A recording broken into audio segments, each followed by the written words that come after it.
bienvenue à Bruxelles, à l'occasion de la sortie de La Vie absolue, le 33e ou le 34e roman, on ne les compte plus, et roman qui fait suite à La Vie interdite, qui était sorti, c'était le premier livre post-Goncourt, en 1997, et on va faire un petit clin d'œil, comme ça les auditeurs seront au courant aussi. Quand tu es arrivé dans le hall d'entrée, mon coéquipier Willy t'a rappelé ce souvenir qu'il y a tout juste 11 ans, jour pour jour, on était en entretien chez Libris Agora à Louvain-la-Neuve et on parlait d'un livre que tu n'avais pas écrit, qui était présenté sur Wikipédia, Le Mystère de Pansy. Alors, où en est l'écriture du Mystère de Pansy? Oui, c'est en direct. Je n'étais pas du tout au courant, et en direct, pendant la rencontre, tu me poses des questions sur ce livre. Et je me dis, il devient fou, là. Pourtant, il connaît bien un livre. Qu'est-ce qu'il lui prend? Il confond avec qui, là? Et là, tu sors la page Wikipédia où il y avait, dans la liste de mes livres, je crois, entre la demi-pensionnaire et l'éducation d'une fée. Non, c'était même plutôt, hein, c'était en 1988, c'était entre Orange à Mai, entre les vacances du fantôme et Orange à Mai. Ah ben d'accord, voilà. Tu te souviens mieux que moi, oui, peut-être tu as révisé avant de venir. Et donc entre les deux, et il y avait l'ISBN, le numéro de série du livre, qui avait été trafiqué, ça faisait tout à fait sérieux, il avait été fabriqué à partir de celui de deux autres titres, et il y avait surtout le résumé que tu me lis, et une note donc du rédacteur expliquant pourquoi et en quoi ce livre s'inscrivait dans le droit fil de mon œuvre. Or c'était une histoire à la con, une énigme vaguement policière et tout, et je suis à la fois amusé et consterné, et puis surtout je me dis mais qui s'est donné autant de mal pour ce canular? Qu'est-ce qu'il y a? Et puis ensuite, bon, rentré à Paris, je préviens l'éditeur, je lui dis il faudrait quand même changer ce truc, qui a fait ça? Et là je découvre qu'il est impossible de changer soi-même quelque chose qui nous concerne sur Wikipédia. Il faut que ce soit des demandes, un certain nombre de demandes de personnes extérieures qui expliquent le truc.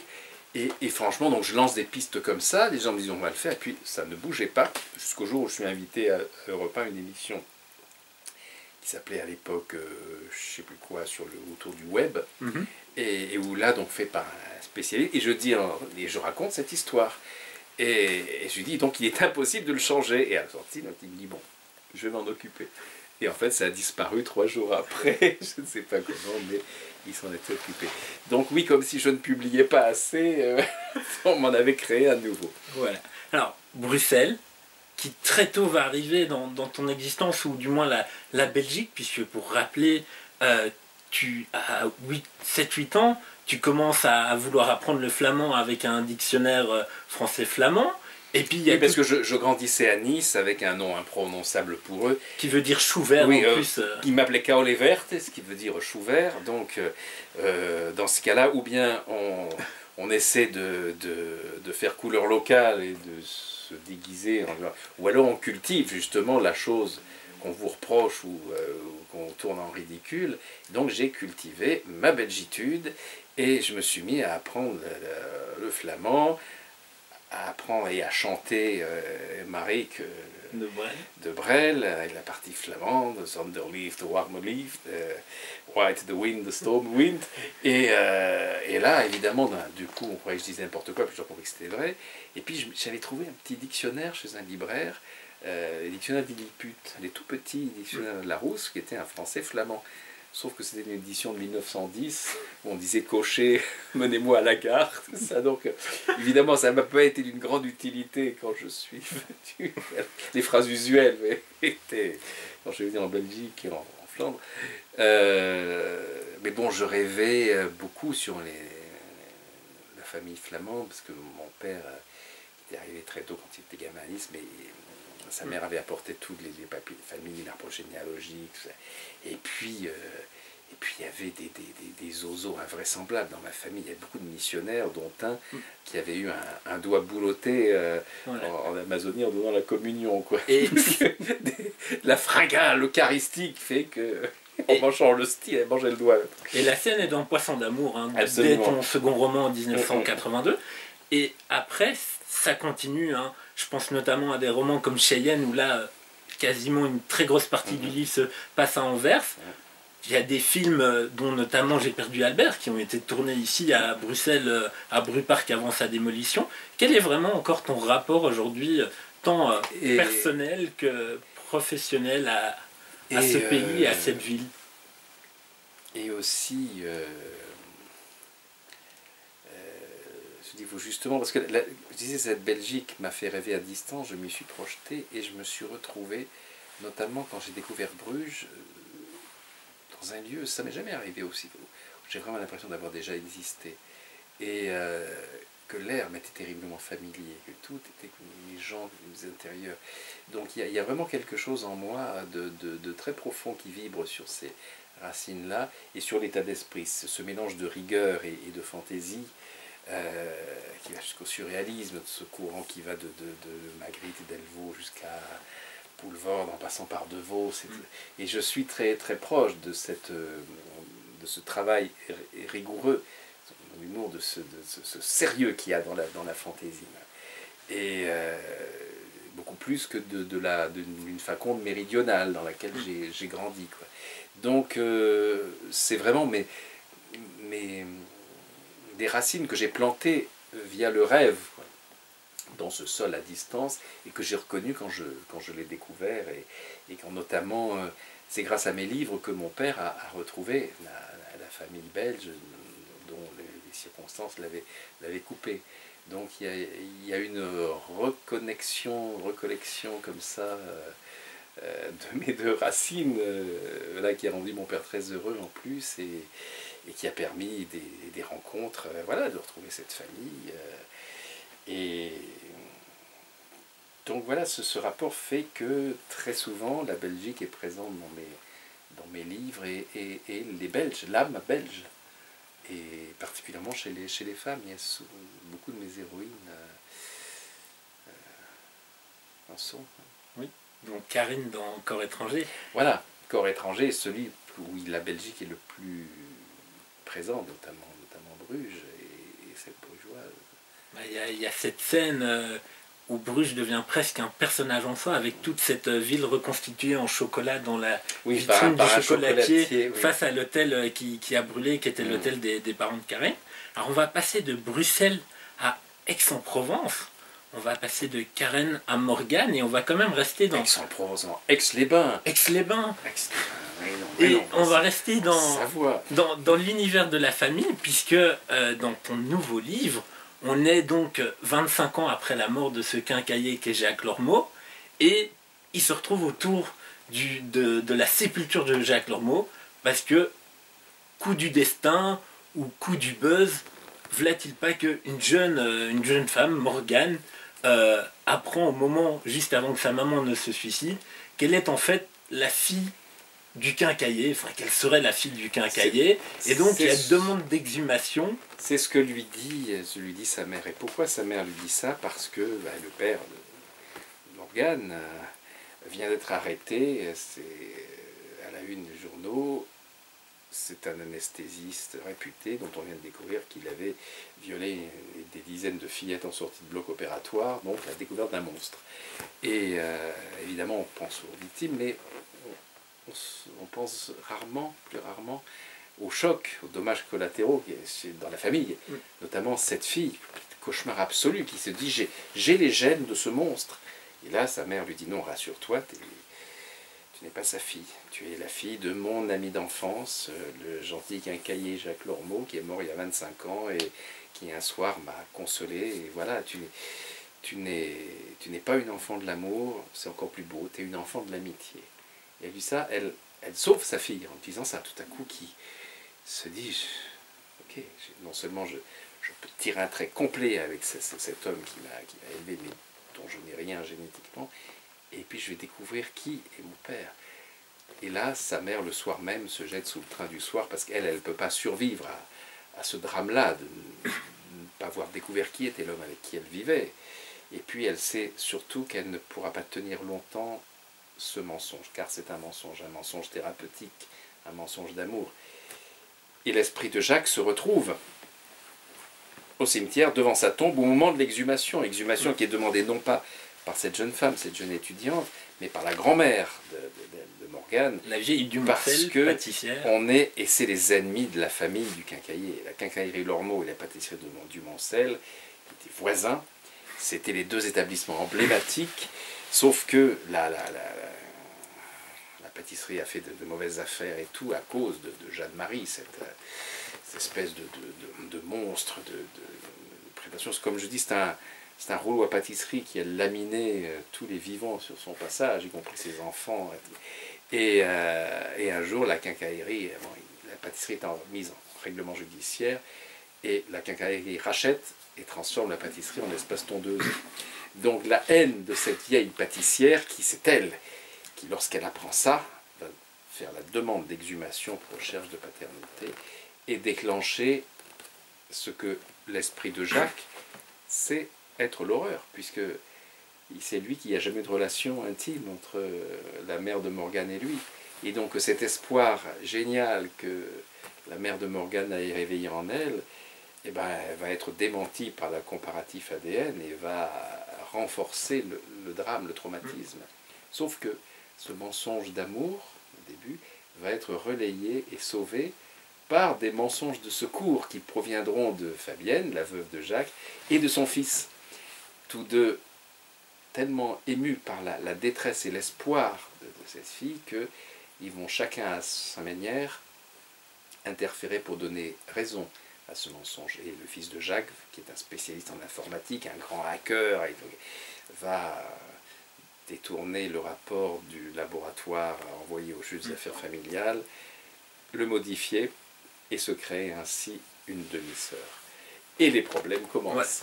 Ouais. Alors, si on reprend le livre et qu'on commence à faire des parallèles, parce que en une quarantaine de livres, il y a énormément de choses qui se recroisent. Moi, quand j'ai lu La vie absolue et que j'ai lu le suicide de la maman de Morgane, j'ai repensé au suicide de l'héroïne de Orange Amer, qui était garde-barrière et qui finit elle aussi sous un train. Et donc j'ai envie de demander quel est le rapport au train, tout en sachant que Lucien, le fils de Jacques Lormeau, a dans le grenier de la maison familiale un circuit miniature de train électrique. Aïe! Là, je suis pris en flagrant délit. Eh ben, franchement, je n'avais pas fait ce lien-là, mais bravo. Ouais, ça prouve bien que si j'en suis pas conscient, c'est qu'il y a un problème avec les trains.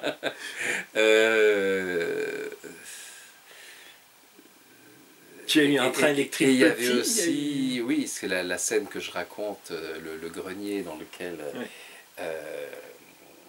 le fils de Jacques, Lucien, fait monter Morgane pour lui montrer ce que son père, Jacques, lui avait construit, un extraordinaire circuit, enfin, il y a un train électrique, il y a une reconstitution de Fort Apache, tout ça, d'une bataille, les Américains contre les Indiens, il y a plusieurs tables comme ça, et ça c'était voilà, ce que mon père avait construit dans la maison en Savoie qu'on avait.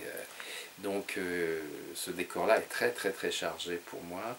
Il avait inspiré sans doute le train électrique présent dans l'Orange Amer, qui là était, c'est un train qui envahit une maison, là, c'est-à-dire qu'il faut se déplacer en enjambant les wagons, les rails, comme ça, parce que petit à petit ça a tout colonisé, et puis la garde-barrière, les trains. C'est vrai que je pense que ça doit venir d'Aix-les-Bains, qui est une ville qui a la particularité d'être traversée par une voie de chemin de fer, avec différents passages à niveau, et je pense que c'était des images d'enfance, de vacances, depuis mes 5-6 ans. Et oui, je pense que ces images... Mais ça revient, hein, parce que Aix-les-Bains revient aussi dans Un objet en souffrance, où là, le héros est fabricant, créateur de jouets. Alors, tu as parlé du mensonge que la maman de Morgane fait à Morgane, et puis que Lucien, le présumé demi-frère de Morgane, lui fait entre guillemets. Est-ce qu'écrire c'est mentir? Et si c'est mentir à qui? Est-ce que c'est mentir au lecteur? Est-ce que c'est se mentir à soi-même en s'offrant une réécriture de sa vie, ou les vies qu'on ne pourra pas avoir sur ce plan-ci d'existence? Je répondrai par la célèbre phrase de Cocteau: je suis un mensonge qui dit la vérité. C'est-à-dire qu'il faut passer par cette recréation d'une réalité, une autre vision, une autre construction des événements, pour arriver à une vérité qui, sinon, aurait été étouffée sous une exactitude des faits qui serait devenue dangereuse ou mensongère. Voilà, la notion de mensonge thérapeutique, de mensonge d'amour, de mensonge reconstructeur, de mensonge palliatif est quelque chose de très important dans mon œuvre. Et aussi le mensonge qui révèle. C'est-à-dire que quelqu'un qui tout à coup va révéler qu'il est profondément en lui, il faut passer par ce stade de la déconstruction du réel, de son rapport au réel et des faits historiques, biographiques dont on est prisonnier, pour se donner des rallonges qui permettent d'accéder à sa véritable nature. Et faire ça aussi pour les autres. Et ce mensonge, et l'imposture là aussi, très souvent j'ai traité le sujet de l'imposture, qui devient révélateur de notre propre nature. Mais il faut sortir de soi, en fait. Il faut toujours sortir de soi, déjà pour avoir une vision juste sur soi-même et le monde, et puis pour se dire, mais est-ce que je suis vraiment résumable uniquement à cette apparence, à ce que j'ai fait de moi-même, aux composantes qui m'ont fait intérieurement, ou est-ce que j'ai droit à autre chose, et j'ai droit d'inventer, de réinventer mon destin, d'aider quelqu'un à réinventer le sien. Et c'est vrai que c'est ça qui me passionne en littérature, c'est parce que ça rejoint l'acte de création dans la fiction. Tout devient possible à condition qu'on soit dans un traitement réaliste d'un décalage de l'imaginaire. Ok. Alors, tu viens justement de parler de l'acte de création. On a 25 ans entre la sortie de ces deux livres. On est à une époque où tout est série, donc on a à peine la première saison d'une série que la seconde est déjà en montage et la troisième en production. À quel moment tu t'es dit qu'il fallait une suite à Vie interdite? Alors, est-ce que c'est dès le départ, quand tu l'as dit dans les entretiens que tu as fait autour de la promotion, que Vie interdite, c'est un livre que tu avais traîné en toi, enfin porté en toi depuis tes 18 ans. Que j'ai réécrit, j'étais pas prêt pour... Tout était là, mais j'avais pas encore les moyens narratifs nécessaires, et donc c'est... Et puis j'aime bien très souvent mes personnages, mes situations m'accompagnent très longtemps. Et à un moment donné, il se passe un déclic, une circulation d'énergie à l'intérieur de cette histoire et de ce personnage qui fait que ça demande absolument, que ça exige même d'être écrit, de sortir de moi. Mais parfois ça met beaucoup de temps. Et je prends des notes, je vis des années en pensant de temps en temps au personnage, où le personnage se réveille. C'est ce qui s'est passé pour l'écriture de La Vie interdite. Et ce qui s'est passé à la sortie de La Vie interdite, tout de suite les gens me disaient alors qu'est-ce qui lui arrive après, on veut la suite et tout. Mais j'étais parti sur d'autres choses. Et puis je ne voyais pas, puisque La Vie interdite se terminait sur le moment où Jacques a fini ce voyage posthume dans son ancienne existence, où les problèmes que son décès avait causés ont été résolus, où le processus de deuil a permis à sa femme, à son fils, à sa maîtresse, à son père de le relâcher, de lui permettre à son âme d'aller explorer d'autres choses. Et puis celui qui le retenait aussi très fortement, qui était Guillaume, ce jeune gendarme qui avait découvert son corps, et c'était son premier cadavre, alors il avait vomi dessus, et puis donc ça l'avait déjà, la culpabilité du fait qu'il avait créé un lien avec ce personnage. En plus, il s'était identifié à ce provincial, ce petit provincial faussement insipide, qui en fait n'était pas résumable à son statut de quincailler de père en fils, qui était artiste peintre amateur, qui était mort dans sa caravane d'atelier à côté de sa maîtresse, qui était le modèle du tableau en cours et tout. Donc, et en fait, il rêve d'écrire un roman et il va se servir de Jacques comme personnage de roman. Et ce faisant, il va mobiliser la conscience de Jacques. Sauf qu'à la fin de La Vie interdite, il avait terminé son roman, il écrit le mot fin, et c'est ce qui achève de libérer l'âme de Jacques, qui se dissout, dont la mémoire se désagrège, et il ne sait pas où il va. Le dernier mot du livre, c'était « j'ai peur », parce que là, il sent qu'il faut partir. Donc, comment raconter le retour de sa conscience? J'ai mis très longtemps à trouver la situation qui pouvait légitimer le fait qu'il revient à son ancienne vie, parce que je ne voulais pas simplement raconter son devenir dans l'au-delà, je voulais garder cet aller-retour. Et un jour m'est apparue la solution de l'exhumation, de la brutalité de cet événement qui réactive sa mémoire 25 ans après auprès des siens et qui active cette relation nouvelle entre cette jeune fille qui croit et qui va avoir la preuve, même si cette preuve est fausse, qu'elle est bien la fille de Jacques, et donc lui créer encore plus qu'un surcroît d'existence, mais le recréer, parce qu'elle veut tout savoir de celui dont elle a découvert qu'il était son père, et du coup, l'héritier en titre, Lucien, va lui raconter, va lui inventer ce père avec qui il avait des rapports assez étendus, assez inexistants, et dont il va faire une espèce de héros. Donc Jacques vit tout à coup un réveil de cette conscience de son identité révolue, qui va participer de beaucoup à son évolution posthume, parce que pour moi la mort, comme la vie, est un apprentissage, une source d'évolution sans cesse. Alors, est-ce qu'être écrivain, c'est être aussi poursuivi par ses personnages? Parce que, pour ne prendre que 2 exemples, tu as parlé de Guillaume, ce jeune gendarme qui se trouve dans Vie interdite, et qu'en fait on retrouve dans les figurants de Corps étrangers l'année d'après. Et il y a la même chose avec Charles-Aimond Darboux, qui est dans La demi-pensionnaire, donc un vieux militaire, et qui réapparaît dans L'éducation d'une fée. Et donc finalement, et alors tu as écrit en 2005 un recueil avec 3 nouvelles, dont l'une a donné le titre du recueil qui était Attirance, qui était cette jeune étudiante qui poursuivait son sujet de mémoire, à savoir un écrivain. Est-ce qu'être écrivain, c'est se faire persécuter, harceler, poursuivre par ses personnages à tout moment, en tout lieu? Bien sûr. Ils viennent s'inviter, là, tous les exemples que tu as donnés, je n'avais pas prévu du tout. Le personnage t'invite, toc toc, coucou, c'est moi, tu te rappelles? Je vais être là, je vais venir. Ah oui, ils squattent. Enfin, ils font pire que squatter. Ils me prouvent qu'ils sont indispensables pour revenir là. Et ils demandent... Ouais.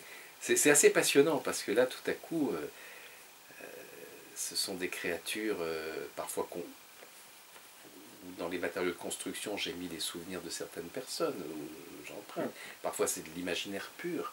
Mais ils acquièrent une telle densité qu'ils en arrivent à, d'une part, à m'imposer leur volonté et surtout leur refus. À chaque livre, parce que je fais toujours un plan d'abord, et à un moment donné, quand j'arrive, et j'ai telle situation dans laquelle j'ai prévu de mettre tel personnage, et là, il se met en grève, il ne veut pas. Il me dit non, je ne peux pas faire ça. C'est pas moi, c'est pas juste, je ne peux pas dire ça, je ne peux pas faire ça.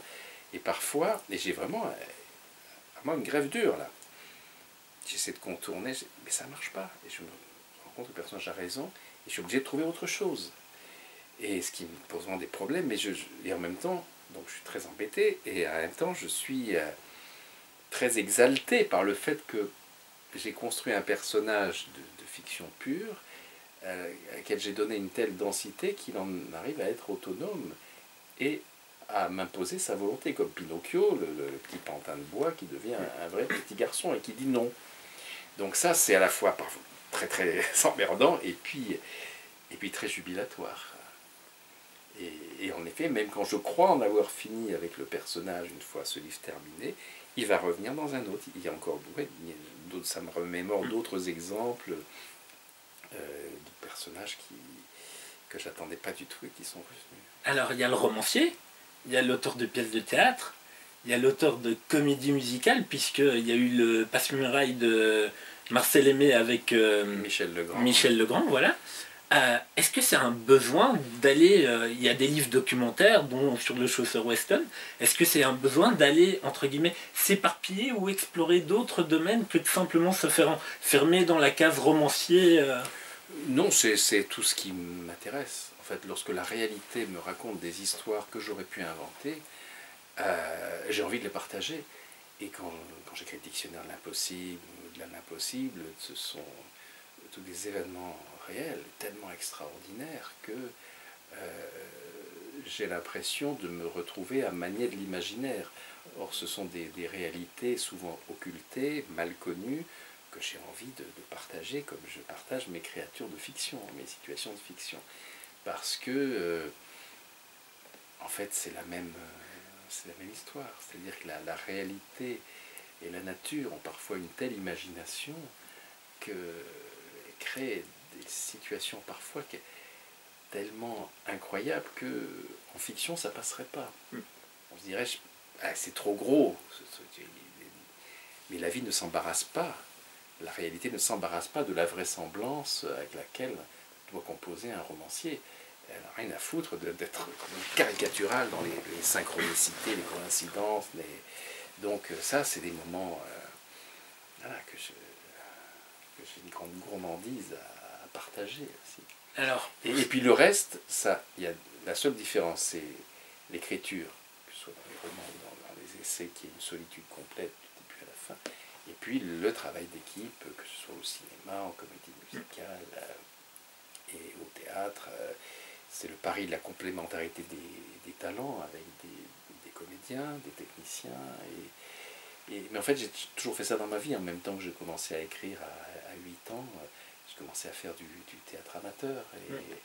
Donc il y a toujours eu ces deux parties en moi, le solitaire et l'homme d'équipe.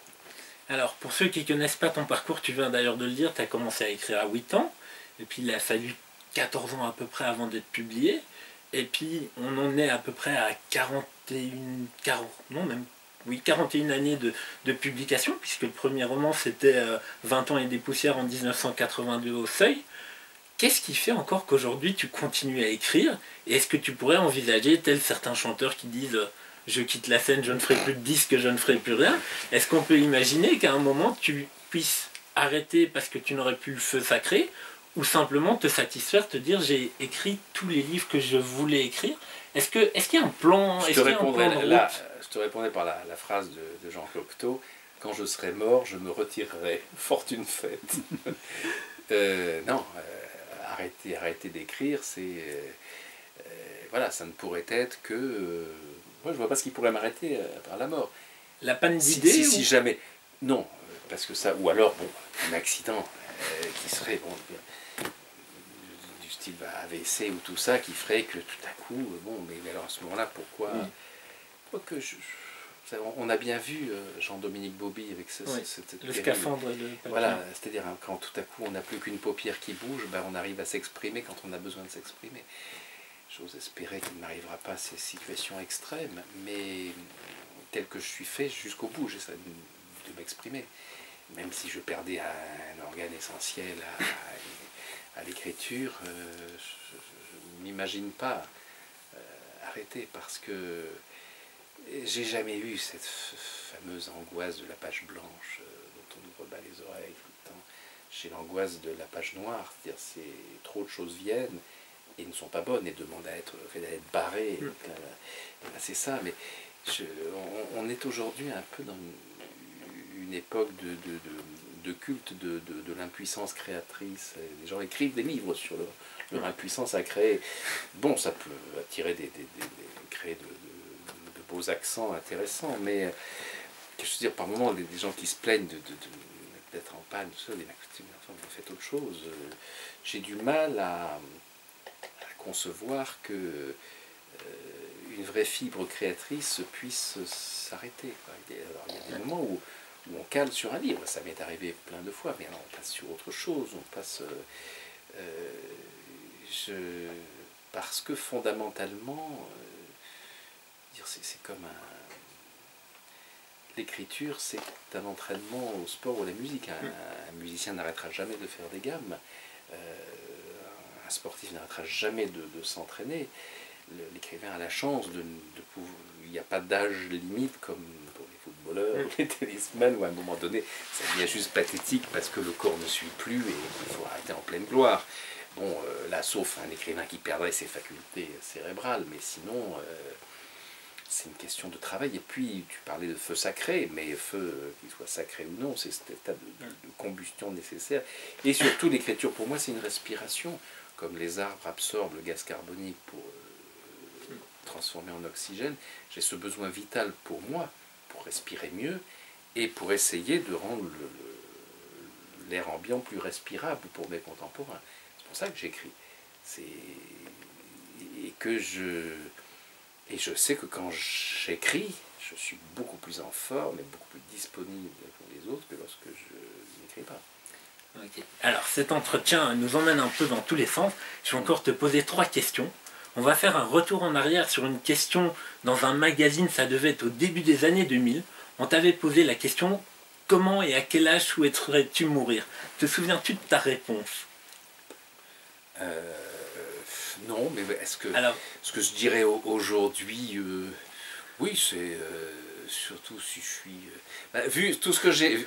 Vu la trentaine de livres déjà entamés que je compte bien mener jusqu'au bout, il faut quand même que je dépasse les 100 ans, hein, si je suis en état de le faire. Et puis mourir par surprise ou d'une manière... Par surprise ou non d'ailleurs, mais... ou bien en disant je meurs comme on sort de table, quoi, en ayant terminé le repas et en disant non, je reprends l'aventure, mais finalement ça va, je suis une puce, ça c'est très bien, ou alors sans me rendre compte, je sais pas, mais j'ai jamais eu peur de la mort, de ma mort à moi. Donc là j'envisage des solutions et puis une mort clin d'œil, surtout voilà, une mort qui pas qui fasse rire forcément, mais qui apporte voilà, qui ne traumatise pas l'entourage, quoi, qui soit quelque chose, voilà, le même genre que mon père a eu cette délicatesse extraordinaire de mourir sur un éclat de rire partagé, quoi. Voilà, c'est ce que j'aimerais lui transmettre au moment de ma mort. Alors quelle était ma réponse de l'époque? Ta réponse de l'époque c'était à 99 ans dans un saut en parachute. C'est pas mal aussi, c'est que ça devait être en... Oui, 99 par la délicatesse de ne pas imposer les fêtes de centenaire comme ça. Oui, c'est... Alors, je vais reprendre une question que je t'ai posée il y a 11 ans, jour pour jour, qui était, je t'avais demandé, c'était à peu près comme ça, c'est peut-être pas mot à mot, mais c'était, quand tu te regardes le matin dans la glace pour te raser, qu'est-ce que tu vois? Est-ce que tu vois le petit garçon de 8 ans qui rêve d'écriture, de publication, qui commence ce chemin? Est-ce que tu vois le jeune auteur de 22 ans qui accède enfin à cette publication tant voulue? Ou, à l'époque évidemment on rajoute 10 ans de plus pour aujourd'hui, ou est-ce que tu vois l'écrivain que tu es devenu aujourd'hui? Je te demandais lequel des 3 tu voyais, et puis je te demandais lequel tu aimerais être. Et donc voilà, c'était ça la question. Alors aussi, ça pourrait servir de réponse à ta question précédente sur qu'est-ce qui me fait écrire, c'est ça? C'est-à-dire que le petit garçon romancier que j'étais est toujours aux commandes du bonhomme que je suis devenu. Donc oui, c'est lui que je vois en premier, parce que c'est pas un refus de vieillir, pas du tout, je suis ravi du privilège de prendre de l'âge et sans en avoir trop les inconvénients, et je me sens toujours autant en forme, donc merci. Merci du privilège d'être encore en vie quand j'ai perdu tant d'aînés et de contemporains et de gens plus jeunes. Donc, mais c'est pas que je recherche en moi dans la glace l'enfant que j'étais, mais simplement je me suis vraiment construit entre 7 et 11 ans, quoi. Après tout était là, quoi. Après bon, j'ai peaufiné, j'ai un peu évolué, oui. Mais rien n'a changé, tout le style s'est affiné, mais tout était là, le regard était là, les raisons pour lesquelles j'écris, même les rituels d'écriture, et puis le rapport aux autres, le rapport au monde, à la nature, à l'amour. C'est-à-dire j'ai rencontré voilà, les femmes dont je savais que je serais amoureux. Je les ai écrites avant de les connaître aussi, quand j'étais môme. J'ai prévécu ma vie et mon œuvre, si je puis dire. Donc, ça ne veut pas dire que je n'ai pas eu des surprises, mais en réfléchissant bien, ces surprises me semblaient quand même être le produit de ce que j'avais projeté. Et donc voilà, c'est vrai que celui que je suis aujourd'hui m'intéresse moins que ces composantes d'enfants qui ont réalisé des rêves, qui ont géré des blessures et qui essaient de préserver toujours l'enthousiasme et la fraîcheur face à toutes les raisons pour lesquelles il serait légitime de perdre ses illusions et de devenir caustique, amer, énervé, fatigué de ce qui est devenu le monde et de ce qu'on devient soi-même parfois dans ses réactions. Donc voilà, c'est vrai que la source, ce petit garçon romancier qui refait le monde, c'est cette source-là qui est toujours une activité qui m'intéresse. Alors, ce livre-là est sorti, il a déjà été dans les mains de plein de lecteurs et de lectrices. Tu as dit il y a quelques minutes que tu en avais au moins une trentaine en cours d'écriture dans ta tête. Est-ce qu'on peut déjà lever le voile et est-ce que tu sais par exemple où sera ton prochain rendez-vous? Qu'est-ce que tu vas offrir? Oui, je le sais, mais c'est encore une surprise parce que voilà, okay, ça reste secret. Elle va, oui, ça va être annoncé, mais ça va faire une petite bombe, je pense, mais c'est pas pour tout de suite. Enfin, si, c'est pour dans pas longtemps, mais voilà. Et puis, mais c'est un essai, c'est pas un roman. Le roman est en cours, il est très très avancé, mais il sera pour après. Et puis, entre-temps, si tout va bien, cet été, je vais tourner l'adaptation de La personne de confiance. Donc voilà, je suis sur ce chantier cinéma en même temps, où j'ai ma distribution, et je suis en train de constituer mon équipe. Je n'ai pas encore tous les financements qui fait que, voilà, reste l'inconnu, tout ça, et puis le défi qu'on relève. Mais on va voir, donc il y a beaucoup de choses, et puis beaucoup de choses qui demandent encore à être écrites, comme je te disais. Alors, on va devoir tout doucement s'arrêter, mais c'était une série de questions, il y en a qui ne sont pas venus, qui auraient pu venir, donc je vais te laisser le mot de la fin. Qu'est-ce que tu aurais voulu rajouter? Qu'est-ce que tu veux déjà retirer en me disant, oh là là, on est allé s'égarer par là? Voilà, pour clôturer non, il n'y a pas de repentir, je pense pas que tes questions m'aient amené à m'égarer. Non, elles étaient en plus vraiment très signifiantes et voilà, et elle faisait effet boule de neige à chaque fois, on tire un petit truc et puis non, c'est qu'est-ce qu'on a oublié, qu'est-ce qu'on n'a pas traité, je sais pas. Non, j'ai pas de frustration immédiate qui me vient à l'esprit et que je souhaiterais combler. Ok, ben merci beaucoup d'être venu pour cet entretien. Merci François. Et au plaisir. La prochaine.